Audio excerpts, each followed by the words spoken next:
Zack D Films is the channel you go to get mental trauma and great animation together. Just in the last 28 days, he did 1.9 billion views. If you took out both of your lungs and somehow unraveled all of the tiny air sacs, most people say that it would completely cover an entire tennis court. This video has no point.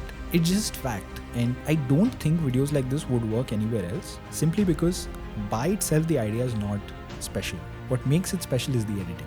Most of his videos doesn't even connect. Apart from his biology related videos, I think outside that nothing else connects. He doesn't have like a single line that you can connect through all of the videos. It's just random. Sometimes I feel like he's just showing off that I can make any idea go viral. If you look at Zack's videos, you see someone who is pulling 2 billion views a month. I would imagine that a lot of people are trying to copy his content. And there's surprisingly very little content that talks about how to edit like Zack D Films. So someone who is trying to make content for the first time, what can they learn from Zack D Films?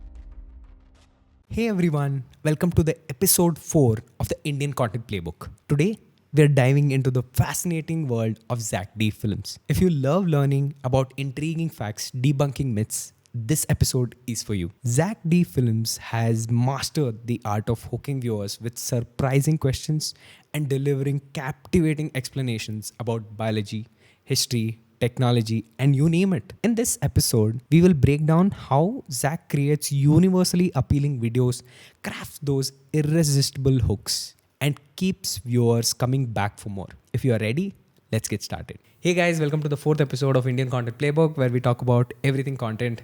And today we have a very interesting subject that we want to talk about. It's Zack D Films and his growth on the YouTube. But before we dive deep into it, we want to share what we want to do in this episode also. Obviously, this podcast means a lot to us, right? And Yeah. we have been thinking a lot about how it is that we want to take this forward, and what is that value that we want to give to everyone who's watching and listening. And we've come to this kind of point where we decided that we have varied interests in content, right? Like I like watching a lot of different things, and it doesn't really fall into one single bucket. And obviously, as the niches and the type of content changes, so does the strategy that goes into it, right? So, for example, if you're making vlogs versus you're making podcasts versus you're making, some skits, right? The strategy that it takes for you to do well in those three things are entirely different. So what we decided was we're going to pick one single channel for each episode, dive deep into what it took for that channel to do well or quote unquote succeed with their content. And then we will essentially break it all down. Yeah, to the best of our knowledge. Just want to add a disclaimer here. Yeah. We do want to get guests in the future. That is in the planning. So obviously we will be bringing on first-hand knowledge of how these channels were grown. Although we may not know exactly what they did, we have the knowledge and kind of the filter to look at and break down it in the right way. Right, so we know the elements that go into a good or quote unquote successful video. Yeah. So we're able to identify those things that maybe someone else who hasn't made their own content could not. Right, so we're not saying this is it, but we're kind of just pointing in the right direction. Yeah. So like you said, today we're talking about Zack D Films, right? I'm really excited about this one. Even before we get into it, let's give a quick kind of preface to who Zack D Films is, right? And the kind of content that he makes. So Zack D Films is essentially a 3D animation channel. Would you classify it as something different? Zack D Films, at least how I look at it, Zack D Films is the channel you go to get mental trauma and great animation together. And that's how I look at it when I see it for the first time. It's very surprising that you say that, because Bro, I had nightmares yesterday. I kid you not. He has a lot of people making those kind of jokes on him that he will just make. I saw someone was making like a parody video on him. Yeah. He had this video of, if you took out your lungs and you took all the air out of it, then you would die. And someone was like, huh? You don't say, bro. Yeah. So yes, he does have certain absurd video ideas. Like I remember there's one video where don't binge watch his channel, you will get traumatized. Yeah, if you don't have like a strong, if you have a weak stomach. But anyway, he has really interesting, and clearly he's doing massively well. Yeah. Right? So just in the last 28 days, he did 1.9 billion views. Just let me repeat that. He did 1.9 billion views With a B. in the last 28 days. That is insane. And the more I kind of dived deeper into his content, right, the more Just I was one surprised question. at How many videos did he push out in the last month? 28. Actually, days? that's a good question. I think he's doing 3 videos a day for quite a while now. So he Okay. would have pushed out almost 100 videos. Okay. Yeah. So that comes out to be what? If you take 2 billion by 100, which is 200 million. So he was doing about 20 million a video, which is just insane. Massive channel, right? It's doing, according to view stats, around $88,000 to $300,000 a month, which is just crazy. So this episode is going to be one about breaking down what makes Zack D films so unique and different, what makes them successful, but more importantly, some actionable insight for someone who's getting into content for the first time, or someone who wants to kind of look at a successful channel like Zack D Films in, let's say, the animation area, or a faceless channel, and figure out what it takes for him to go successful and pick the things that they think would be right for them. I want to first start off with editing, because editing is right off the bat something that clearly stands out for him, right? The editing suite of, let's say, Premiere, After Effects, Final Cut Pro, DaVinci, now that has become kind of normalized, right? We use Adobe. There are a lot of other people who would use one of those 3 softwares. But he is going one step further, and he's using this thing called Blender, right? He's using Blender. He's using, I think there's one more 3D one. What's the 3D one that you were using? Unreal Engine. Yeah. There are a bunch, bro. But like I would say Blender and I think those were Unreal the Engine most takes common, the right? top, huh? Because I actually went down this rabbit hole of, I searched how to edit like him. And there's surprisingly very little content that talks about how to edit like Zack D Films, right? And for a channel that's that prolific, it's pretty surprising. Because I would imagine that a lot of people are trying to copy his content, which actually adds on to his moat, which we'll get to, which is amazing. Yeah. Which is also part of why he's so But successful. one thing I want to add here is, so like all the channels that make content on Blender and Unreal Engine is very, like, the channels that do gaming, Very niche, correct. Those are very niche channels. Those are mostly tutorial videos of how to do, like, how to create a scenery, how to create a texture, or how to create like a map and 100%. stuff like that. So they don't do very specific things like this, like how to make a hand and all. That's too basic. That's too, like, learn to draw, how to learn to draw and stuff like that. That's actually, you hit the nail on the head, that the type of content that he's making is, it's using kind of this skill set that is extremely niche and high effort, but he's applying it to an area that is so common and so relatable that's what makes it so massy. And that's why it's adopted so well. Let's talk about his growth a little bit. His growth up until 2022, surprisingly, I don't know if he went back and hid his videos, but his first video went viral.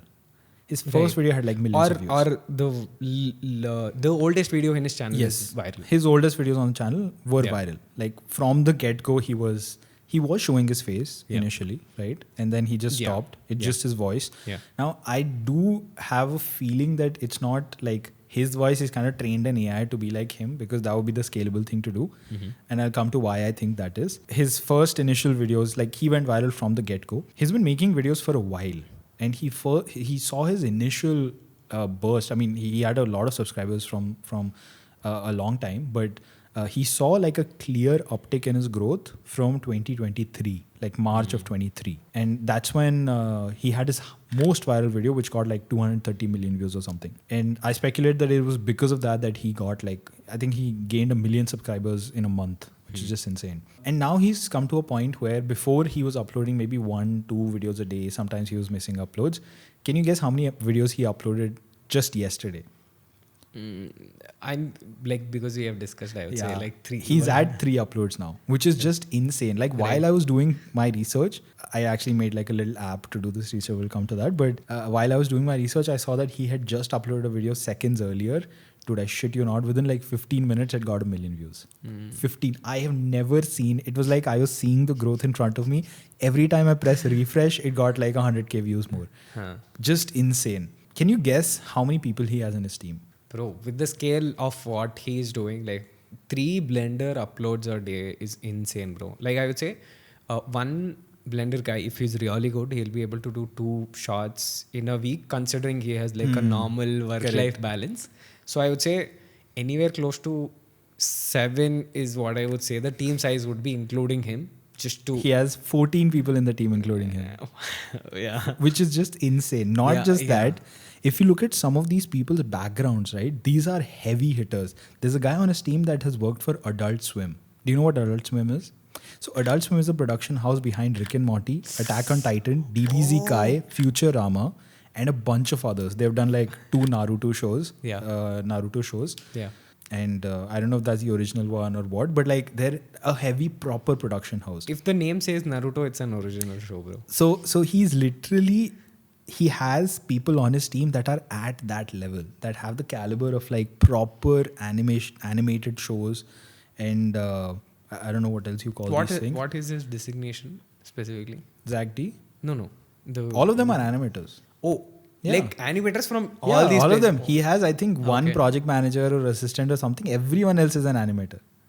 He does not have like nothing like What that. about script writers and stuff like that? So I'll come to his scripting, which is very interesting that you bring that up. Okay, so while we do, or generally when I do research like this, right, I use a bunch of different tools. I use tools like ViewStats and vidIQ, and there's this thing called Creator ML and all these different tools, and GLASP for transcripts and things like that. But obviously, like the level of research that you want to do, you're not all like, you have to go to multiple places. So what I just ended up doing was I created my own tool, right? And this is still work in progress. It's currently called YT Digger, but I was told it's not a great name, so I'm going to change it. I'll link it down below. Yeah. The thing is, the API is like my own personal API, so it has a limit to it. But the idea is that I want to make like a tool for other strategists also to use, ideally for free for a significant amount, and then it can be paid if they want to use it commercially, right? So I basically created a tool using ChatGPT that gives me a few things, right? So in a table, it gives me the last 50 uploads sorted by views, right? Then it gives me, you know how on GitHub you see like a month in small squares? Yeah. And the intensity of the color in each month is proportionate to how many commits you had on that day. Right. So it shows that along with the number of uploads on that day, right? So it might show like a very dark green with the number of uploads, right? So it might be 4. When you hover on it, you can see the number of like the split between the longs and the shorts and the date. And also at the bottom, I'm working on like some sort of charts where you can see the monetization, and you can pick one video and see, okay, in the first 7 days, 28 days, 1 month, 3 months, whatever, and channel growth and things like that. So it's like an all-in-one dashboard sort of a thing, right? And I also added this one custom thing where I added the hook, right? So I added hook to these videos. So if you look at the Zack D kind of formula, right, it's a great idea packaged in a very simple way. Yeah. And obviously the Blender animation is about like 70%. Like that's it takes most of the weight, right? But when you think of the script, and what I basically did was I took 20 of his highest performing videos, and I created a small table which had the title, the transcript, the hook, the number of words, the grade level at which he had written that script, right? So you can use an app like Hemingway, and you can actually check, okay, these whatever number of words, at what grade level can people, do people need to be to read this? Mr. Beast also does this. All of his videos are like less than grade 5. The views upload date, and I fed it into ChatGPT, and I asked ChatGPT to give me an analysis of what makes videos like this go viral. It's super interesting, right? So it gave me some really targeted kind of feedback, right? So it has a clear pattern of using if, when, or have you ever. So if you look at some of his scripts, they always start with, if you get a splinter, most people would just go ahead, ... right? So if this hypothetical situation happens, then this would happen, right? Or it starts with, have you ever noticed that some really interesting situation? Or it would be, when a doctor gives you a shot, ... this happens, right? So when interesting situation, this happens. So you start to see some clear patterns in the way that he hooks people in, right? It's always either if-then statements, or it is when interesting situation statement, or have you ever wondered interesting situation statement, right? I want to ask a question here. Can we probably relate to what kind of topics he's picking to what is the exact intro that he has? Like when is he using if? When is he using... Could be. So because I think I can probably see there is like somewhat of a clear pattern when he is going for what kind of situation. could be. Because let's say if it's like a little more abstract thing, he goes for one thing, but it's like a daily thing. I have an interesting take on this. I kind of resonate with his content because my content at gyaancentral is very similar. I call it smart nonsense, right? Like facts that are great to know, but they don't Great add to- any huh. tangible value to your life, right? That's one. Second is I actually spent 2 hours watching Casey Neistat episode with John Yushai yesterday. It came out yesterday. And in the middle of it at like 2 a.m. I found it. I just watched it, right? Yeah. And he said something very interesting. So in the middle of the episode, John goes that, hey, he shows Casey one of his videos and he tells him that, hey, like you took this one shot where you were standing here and then you cut it and then you stood here. Why did you do that? And Casey just goes like, there's a pause for like 2 seconds and just because I wanted to. And I've highlighted it. It's in my Glass highlights. And it just made me realize that as we're sitting to do this, right? So as we're sitting to try to break down and understand why someone did something, it's a great exercise to try to kind of consciously break down creativity, right? Yeah. But when you are doing it, half of the times you don't think that much. Yeah. Right? Yeah. So there has to be a balance between that 80-20 rule of you break down 80% and you account 20% to it just happens. There was no intentionality to it. So when you ask that, can you map when he uses if to when he uses when, right? I'm sure if he has 1,000 videos, there's some pattern that could come out, right? True. But having made similar videos to him, I would probably account that to his own taste. Right? So I would just be like, okay, like to him, it might feel like when I'm talking about his latest video is, can a groin kick kill you? Right? Yeah. So I don't know how it starts, haven't seen it, but it could probably be if you are kicked in the groin, or have it you could ever be, noticed have you ever noticed that if you're kicked When in you're the groin, kicked in the or groin, when you get kicked kicked in the groin. So it could be either. Yeah. It could also be that he has figured out that he can take any idea, package it in any of the 3 ways and it'll still work. Yeah. Right? That was one. That was the first insight that came out. And as I kind of wrote down all of his scripts, right, you clearly see that pattern of any video that he has made in the last 2 years follows that pattern, right? It either is if or when or have you ever, right? So that's the first one. That's a very clear and simple way for you to kind of script your content, right? And like these are the kind of hooks that you can that can help you increase the curiosity in what's going to happen. Exactly. It'll generally get the person like Exactly. in the door Yeah. for that first second. Yeah. Yeah. And especially if you're trying to make infotainment content, Right. right? When it involves some facts or some stories or anecdotes or things like that. So if you're talking about, let's say, business content or you're telling people about something that happened. Yeah, like right? Fact Check Friday types. Exactly. Yeah. Another thing that I did was the Hemingway exercise, right? And this is a great exercise for anyone to do. Yeah. So there's this thing called Hemingway app. You can just Google it. And it basically helps you write better. So I think we've talked about this before, but you can put any text. You can either paste text in it or you can actually write in it. And on the right, it gives you certain metrics. So on the right, it gives you readability, which is what grade level is it, right? So it goes from grade 1 to postgraduate. Yeah. And the lower it is, the better it is. Yeah. If you think about it, you want your content to be very simple and widely understood, right? For the most part, if you want virality, right? Yeah. Inherently, virality means that a lot of people understand it. That means the average level of whatever IQ you call it or smartness or readability has to be lower. The lower it is, the more it will be understood by the masses. Also, one metric that generally people like use specifically with Hemingway also is ideally keep it to say 4th grade to 6th grade. Correct. Somewhere Yeah. in between that would be Correct. the best way Exactly. to go. Exactly. Because it will make your audience feel much more educated when they are listening to certain words. But then I again, wouldn't it's say not, educated, but much more easily understandable. No, like there is that sort of like inner this thing also, right? Oh, I'm able to relate to like certain complex topics because like below yeah, the could grade be, yeah. you're Fair not enough. opening to more complex topics. Yeah, could so be. it helps you feel more relatable when Yeah. it is in that category. So it gives you the readability score, which grade it is. Then it gives you the number of characters or number of letters, whatever, right? Which becomes very important. All of Zack's videos are less than 80 words. Wow. Can you imagine that? Make it 100. Huh. Everything is less than 100 words. Just think about that. Every shot is less than 100 words. Yeah, right? Then it also has certain other stats like how many sentences are hard to read, right? It highlights areas and tells you that, hey, this is hard to read, this is not, this is easy, this is too long, certain words or phrases are very complex, cut them and you can replace them doing this, right? And this is all the free version, by the way. You don't even have to log in. It's just like you go to the link and it's an amazing tool. All of Zack's scripts are between grade 5 to grade 6, exactly like you said. Those are the two main parts.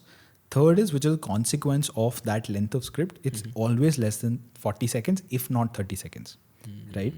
So he tries to stick between 30 to 50 seconds. 30 to 40 seconds. Got it. Doesn't go over 40 seconds. I haven't seen any video going over 40 seconds. And which is a very important insight if you look at it very actionably, right? Or from like the standpoint of the algorithm. What is the algorithm looking for? It's looking for videos that people have seen end to end.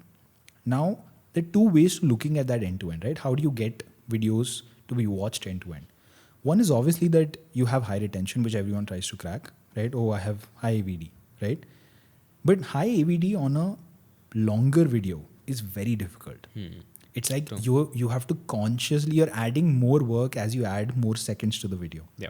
Every second. But an easier way for you to do is that you just cut the video down.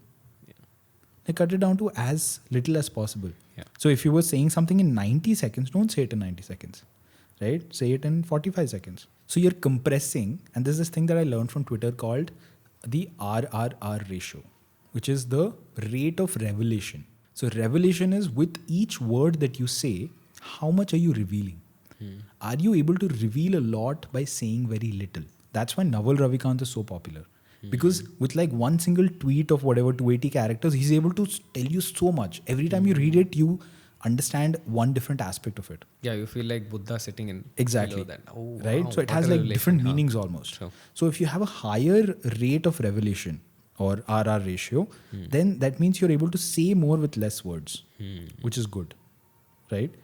And that means everything that you're saying is well thought out and it has meaning. Every single word is there intentionally. Two ways to have a higher AVD is to obviously like work on your retention and things like that. But the second easiest way is just cut it down.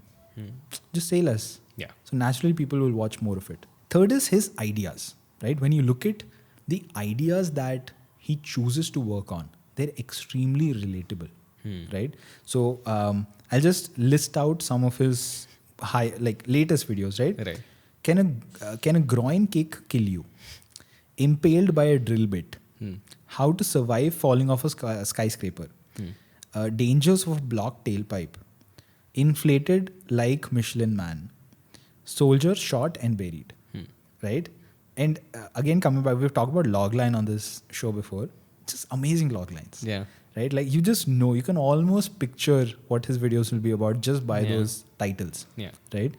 So all of his ideas are curated in such a way that they're so relatable and so common, right? Like that's what gets them viewed by everyone because everyone can relate to them. Yeah.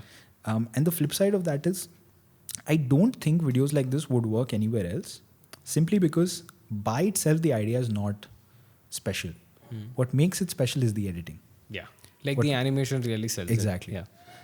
But the fact and also the writing, bro. I should agree. Like the script is also like. I'll come to that. So there's some interesting insights there. So it is definitely very simplistic writing, but at the same time, it is so simple and the editing is so complex that it's almost like a dichotomy that really works.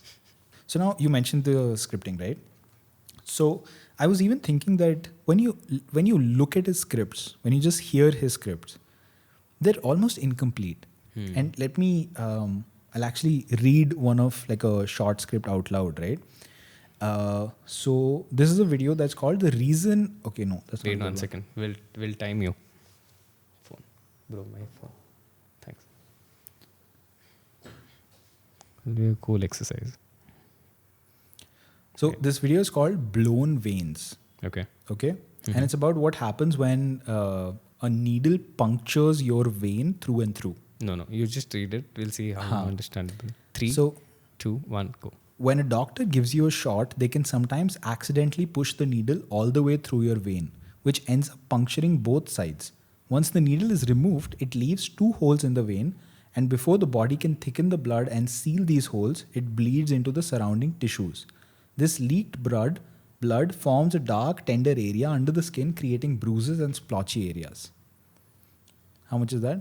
24 seconds. 24 23 seconds? seconds, bro, actually. 23 seconds? It's With actually the mistake, I would say 22. 22 seconds. It's a 30-second video, right? So he was even slower. Huh. Now, if you think about this video has no point. There is no point, bro. It's There's like no- needle can go through. It's just fact, Yeah. right? So then I started thinking, dude, we worry so much about storytelling. Right, we worry so much about I even went down the rabbit hole of different types of story structures, right? And maybe like you're into filmmaking, you'll know about this. There's like the classic story structure, right? There's a beginning, there's a middle, there's the end. Yeah. Right. So it's basically told us. So there is the start, there is the like pivot, and there is the climax. Correct. That's what. That's you're the most telling, basic one. Yeah. Right. It's called very interesting. It's called the Freytag's pyramid. That's what this is called. Just yeah, one it's peak. like this. Huh? Correct. Right. Then there's something called the hero journey. Right, which is Act 1, Act 2, Act 3. Okay. Yeah. Correct. It's like This that, circle, right? huh. So ordinary world, call to adventure, refusal Right. of the call, meeting the mentor, crossing the first threshold, test allies, enemies, Yeah. innermost cave, ordeal, reward, roadblock, resurrection, return to whatever. Correct. So Win. this is like the whole circle of Correct. the journey. Yeah. Like start, fall down, get Yeah. back. This is like classic Star Wars story. Yeah. Right. Then there is the 3-act structure. Yeah. Right. Which is exposition, first peak, first low, second peak, second low, third peak, third low. Huh. And the whole story is increasing upwards. Yeah. We'll show a screenshot. Huh. This is more like these TV shows or series that happen, Correct. like continuing. So what they do is one peak, and like they Correct. do the peak at the end of the episode. Exactly. Next episode starts with the drop. Exactly. Then you have the Dan Harmon story circle. This is like the classic Rick and Morty thing, Yeah. right? Where comfort zone, you want something, you enter unfamiliar situation, you adapt to it, you get what you wanted, but you pay a price. You return to comfort zone, but you have now changed, right? That's the Dan Harmon circle. Dan Harmon is the guy who wrote Rick and Morty, right? He's like the writer, developer behind Rick and Morty, right? And there are a bunch more, but that's not the point. The point is that if you look at Zack's videos and you see someone who is pulling 2 billion views a month, and he is not using story structure, it's almost, it doesn't make sense. It does not make sense that everything that at least I have seen online, Colin and Samir talk, and whatever all of these creator economy people talk about, that hey, this is how story should be, and this is what gets views, and this is what pulls. This is how you should start this. It makes no sense. Huh. He does not use any of those principles. Right. He literally just states facts in a cool 3D way, and people watch him. Right. And this brings me to the point that storytelling is not always about having a point. Right? Storytelling is sometimes just about telling you something interesting in a way that will capture your attention. That's it. Yeah. And I'm sure as we do more episodes, we'll kind of. And I I feel like think- I would refer back to this episode and be like, yeah, this was Yeah. the reference point. Okay, But- this is also possible. Yeah, but I think like you shouldn't put that, like when we are talking about this, right? Like when it comes to like very fact-driven sort of concepts that you're doing, I don't think like storytelling is the way. When we see it like Zack D Yes. films, I think that's like a good takeaway to have. Yeah, correct. That you don't need, like when I think of something, when I sit down to script, right? I need an introduction, then I need a setup, then I need a conflict, then I will have a conclusion. Right. And when I was doing research, I saw like 50 videos of his, like in depth, how many views, how many words, script, each and every letter. And I realized I would never be able to predict that something like this would get views. Yeah. Right? Which is obviously, it's in part with the editing, like that's a Yeah. huge part of it. Yeah. But at least this really opened my mind to it's also possible to do it this way. Yeah. Right? Like don't get married to that concept. Yeah. Especially if you're in a business like us where we not just want to make videos for ourselves, but also want to understand what makes Makes other it click. genres stick. Huh. Right? So it's really important to kind of look at things from like this bird's eye view. Right. And this exercise was super insightful to me to doing this, right? To understand, okay, like this is also possible. Fuck, I had no idea. But the scripting part, it was just like super helpful to kind of look at it this way. But did you notice anything else? So one specific thing, when we were talking about all this, I sort of went back to his older videos when he did those long form videos. It was very close to like a Nat Geo documentary when you look at it very closely. Right. And it's sort of somehow evolved from that, like where he used to show some of like his face, like some of the times when he felt it was necessary, when there was nothing as a B-roll that he could use, he would show his face, but that's about it. But moving from that like docu sort of style, I think that's where he pick up like, you know what, things said in a certain way will actually work. I think And it's that's also his voice. Yeah, His voice plays his a voice huge part of definitely it. plays a huge role. Not in just all his voice, but the way that he enunciates, like his inflection points and Right. I don't like. Let me see. If you lose one of your adult teeth, the bone where the tooth once was, I can't do No, it. I can do. I think I can do a slightly better job at this. Wait, where is this, bro? What is the script? Okay.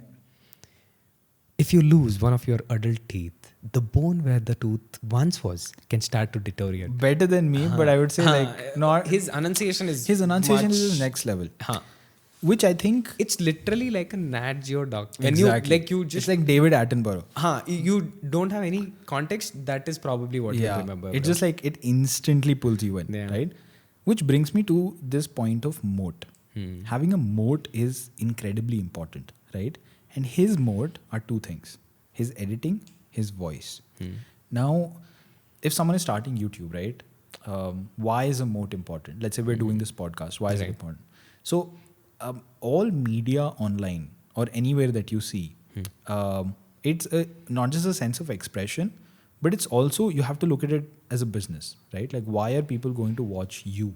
Right. And now more than ever, everyone is uploading videos online, right? Like yesterday, I went into like a mini depression, thinking ki, fuck man, so many people from my college are making content, and I was the first What one, am I but doing? like I have nothing special anymore. Yeah. But it's true, right? Like you need to have a niche or a USP. Like, why are people watching you?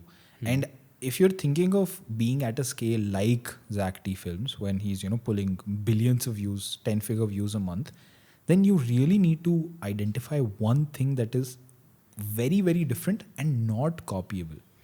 And I like to call this thing the unfair advantage, right? So regardless of who you are, where you are, what situation you're in, you always have something in your life that other people just cannot replicate. For me, it might be my ability to, let's say, Also, like make apps or have these conversations, right? There is this word is mostly used in Peter Thiel's 0 to 1 book. Correct. Like Yeah. extensively used. Exactly. Like he talks a lot about Correct. this also. It works a lot in entrepreneurship, right? And if you Right. think about it, even like the lens from which we are looking at content is also Right. entrepreneurship, right? Yeah. To a certain extent. And his unfair advantage is obviously his voice, his editing. And I've realized that if you don't consciously try to find that unfair advantage, scaling and sustainably making content long term is very difficult.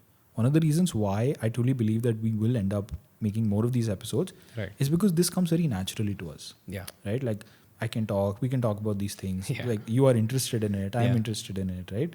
So we will always have something to talk about, right? And literally when I think about it, me watching YouTube is me working, Yeah. which is just so empowering, Yeah. right? That I am killing time and being entertained and like working at the same time. You're not killing time. You're actually working by not working. Yeah, but like it's like even if I don't want to work, I will kind of still work, right? Yeah, Which is yeah. it's great for me. Yeah. So that is my unfair advantage. And whenever you are making content, you need to figure out what is your unfair advantage. Your unfair advantage could be where you are, the unique experiences you've lived. Let's say the Ankit guy, Ankit Bhainpuria, And also, who got like 8 million views last year or this year. His unique this year. advantage was that he's consistent. living in a village. He's a whatever, some police guy in some village. Yeah. And he's living like that desi Indian lifestyle where he's fucking, I think it was the combination. He was the desi guy from a very low income background and working a Exactly. day job, but still being consistent with fitness. being extremely consistent. The fact that you are making content only, like, it really makes you stand out, right? Yeah. I've seen so many people who are Zomato drivers and they're Making also content. making content. That's so unique. Obviously, Yeah. like just sheer voyeurism that people have, they will watch your content, Yeah. right? So regardless of who you are, you need to constantly think about what is your unfair advantage, Right. especially when you're in content. And this works for brands, this works for individuals, everyone. If you're, let's say we've been talking a lot about VCs today, right? If you're a VC trying to make content, Yeah. figure out what is your unfair advantage. And also, one thing people get lost in all this, no? People want like a really great unfair advantage. Yeah. Like people get lost in like, oh, what is my unfair advantage? If it's my voice, it doesn't cut the deal. Or if it's purely just my positioning or like the place I stay in, I have a great place to shoot at. They don't think that as a Correct. moat. already. Yeah. They get stuck on like, oh, that has to be something very tangible to what I'm doing.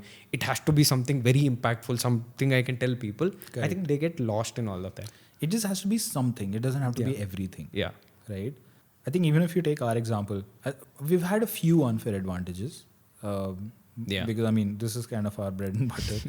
But like what we are talking about, the fact that we have access to all of this equipment, we have access to this space, we have time. Yeah. Like, I would imagine that someone who's trying to do content with a full-time job in whatever, some corporate thing, they won't have time. They have to do context switching, which is very drastic. Yeah. I literally have to wake up and I'll be like, bro, I'm ready. Right? True. Just literally what happened today. Yeah. Right? So that is one. So I think moat is also an incredibly important thing for people to think about when it comes to choosing what they are making videos on. Like, just start with what comes naturally to you. Yeah. Right? If it is that, hey, I can like sit and talk to a camera, do that. That's me. Yeah. Right? Or if it is, no, I want to like make things and animate or do something on my iPad or Procreate or whatever. Right? Do that.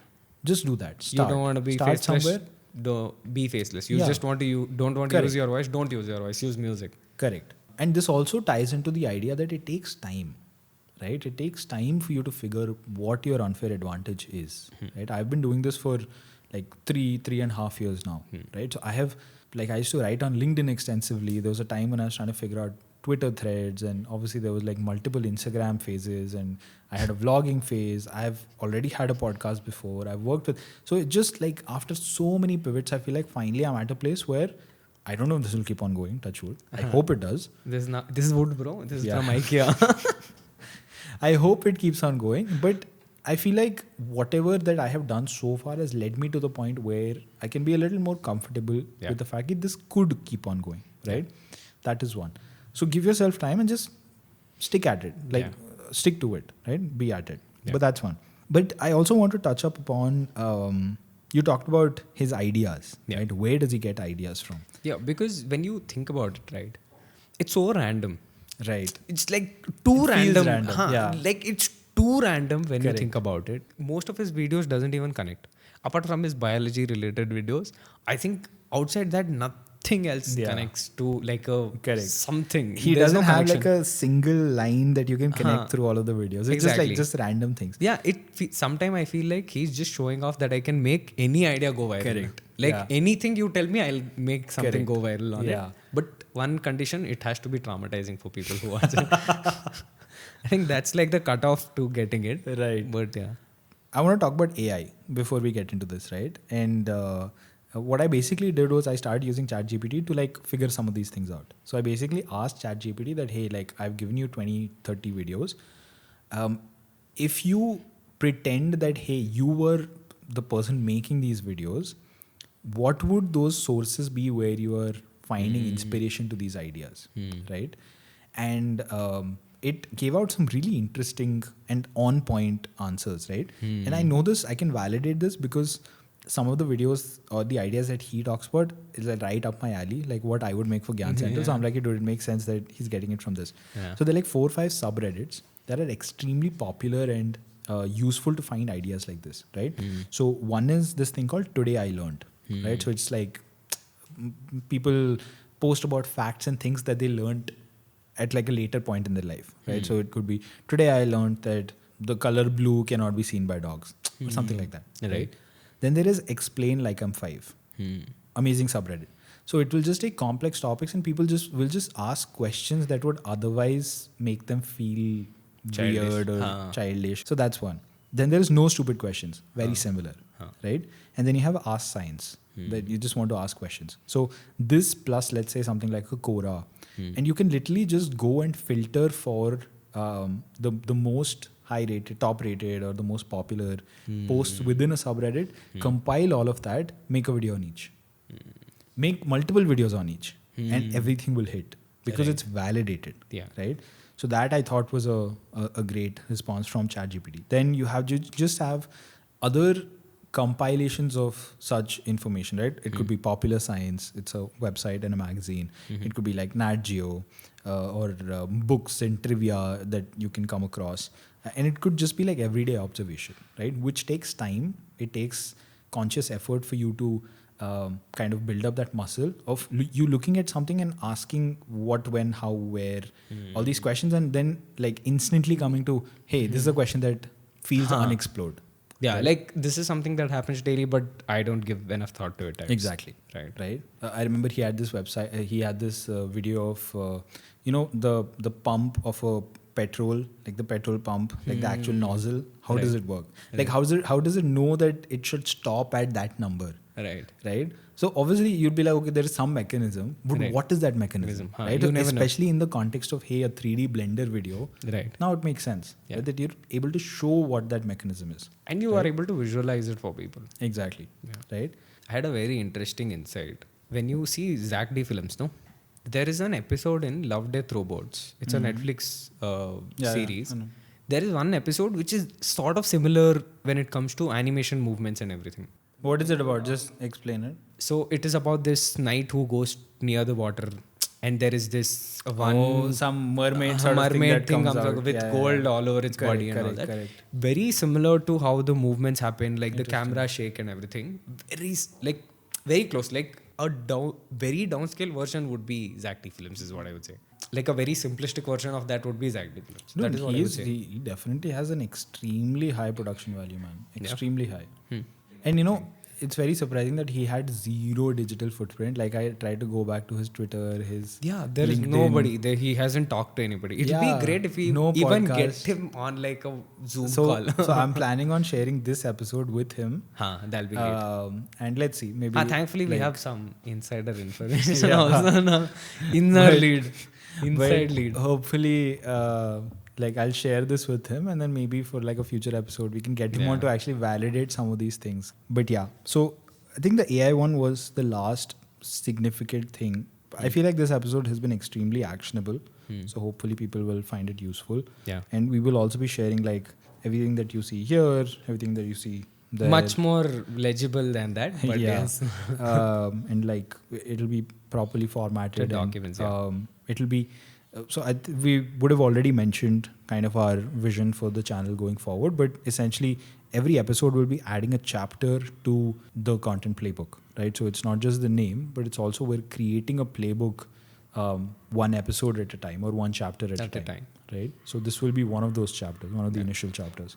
The idea is to be able to make actionable steps or anything that is more actionable that people could use to make better content. Exactly. That's like the overall idea for this. And because we have been doing this for so long, we thought might as well put it into a format where it's more easily accessible to people. Yeah. And hence we are doing this. Yeah. So each chapter would be available below that video. And we'll be periodically kind of compiling all of these things into some sort of an actual book, right? The idea is after the 100th episode, we actually I feel like we're saying actually a lot, but we compile everything into like a legitimate book, like a physical book that we can sell. So let's see how that goes. But to kind of wrap things up, what's the so what, right? I kind of want to add this to each episode, right? What's the so what? So the first thing is, let's say when it comes to what, like if you're making videos for the first time, right? Let's say you're like a brand or you're a company, someone who is trying to make content for the first time, right? What can they learn from Zack D films? So first thing I would put Zack D films is like his channel purely based on stating facts. Like it's like a FAQ kind of a thing or fun to know things and stuff like that. That would be like one of the ideal references I would have to building that channel. That is the first like criteria I would say. Second is, what does it take to be able to push something out that gets you attention? I think that's what like Zack D film encompasses as a channel also. Right. Like how do you put your thoughts forward so it's understandable to people and also attracts them? That's what I can see as a whole with the channel, because he talks about very random things. And if you are in any of those niche, you should be able to pick and understand how he's designing his videos and be able to extract enough information to be able to model yourself. Yeah. If you're watching this and if you want to get into content in any capacity, you should first think of your unfair advantage. I like to call it like, what's the thing that you have that other people don't? Right? It could be your voice. It could be resources that you have access to. It could be the fact that resources that you don't have access to, right? The fact that you are, I remember like a few years ago, there was, and if we can find it, we'll show it on the screen. There was like this really poor guy from Thailand who used to live next to a pond, like a legit pond, and he didn't have food to buy, so he used to fish and have fish every day. Like he used to fish, and like he used to eat He used to do fishing and get yeah. that fish home and eat. And he did that on the daily, and it was just a normal vlog, and millions of people dialed in. Like they've never seen that firsthand. Yeah. Right. So they were really intrigued. So his unfair advantage was the fact that he didn't have resources. Yeah. Right. So it's like very like paradoxical that way. Yeah. So think of that. What is it that you bring to the table that other people just cannot? It could be a point of view. It could be, like your values, your ideas, anything. And also, it has to be you. You can't Yes, copy it from somebody. exactly. Like this unfair advantage is not something you can copy. Also. Exactly. It has to be something that you as a person would represent. Correct. It'll take time, 100%. but like that's what you are 100%. going for. And the second thing that this kind of connects to is the moat, right? The minute you have an unfair advantage, you have a moat. And the minute you have a moat, you have ability to create value that can't be, it's not fungible, right? In the sense that no one else can come in and do the same thing and take that value away from you. And even they come in and do it, it's still a copy. It's not you. Exactly. Right? Or it's their version of you. It's Yeah. not you. So it can never be taken away. Yeah. The third is use of AI. If you want to make any sort of content, especially this kind of faceless animated / videos, use AI. Yeah. Because AI can help you with so much. Because Yeah. you're not putting your face, you don't even have to put your actual voice to sit and record. Yeah. Use AI through Because and through. It'll do two things. One, it'll also, if you want to be anonymous, that is something that it can help you with. And it will also help you save a ton of time. Exactly. If you are like a one-man army. Exactly. Like you. But yes, Yeah. that's something that I would suggest 100%. 100%. Because you need not hit your script like out of the park always. It's because like algorithms is mostly consistency. Like 50% of your I work hope is so. literally consistency. Like Right. hopefully we are also more consistent, but your algorithm was mostly, are you staying consistent enough that you're able to produce something? And we are also struggling doing this, but still, like consistency is a big thing. And if you don't want to put your face, like AI is like the clear cut 100%. way forward. Yeah, that's one. Then next is, how do you script, right? So scripting is important, where you need to start understanding, obviously these storytelling techniques that we talked about, but also maybe you go very antithetical to them, right? Where you go in an opposite direction, where you don't have any storytelling at all. You're just like stating facts, right? But then again, it ties to the editing and the 3D element of things and things like that. Next is growth, right? Are you able to create systems that help you grow and scale, right? Like he started from like maybe 1 or 2 videos, or like a couple videos every day to like 3 videos Like a couple day. of videos in a year, that is. To 3 videos a day, which is massive, right? Like he's uploading 100 videos, like 100 highly produced videos a month, which is just unheard of. So I think those would be the takeaway action items that if you're watching this, you should be thinking about when it comes to making content. Right. But yeah, I think that's about it. Do you have anything else? No.